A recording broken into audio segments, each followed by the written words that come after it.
On July 24th, we celebrate the feast of Saint Sharbel Makhlūf, and he's a awesome saint. I'm going to do a video on him one of these days.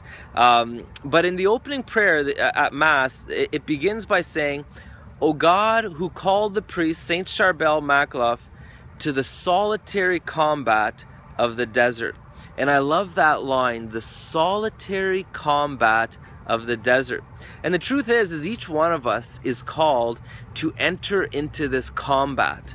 The combat to enter into silence and solitude. And we might not be called to go literally into the desert, although maybe we are. But each one of us is called to find times of silence and solitude in our life.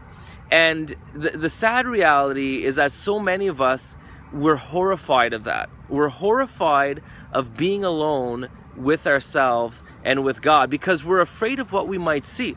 And the truth is that if we do look deep within ourselves, we will see the wonderful greatness that the Lord has placed deep within each one of us. We will discover the kingdom of God that is within us. We will discover deep desires, not just the shallow desires we have, but deep desires within us, and also the power within us to fulfill these desires that the Lord himself has placed in our hearts.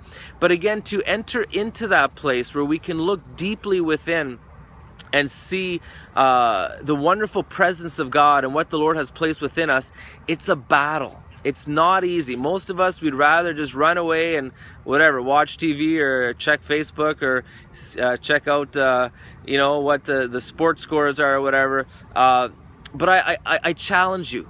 I challenge you to that battle of being alone, looking deep within, the battle of silence and solitude. Because when you do enter into this solitude, it's a wonderful thing.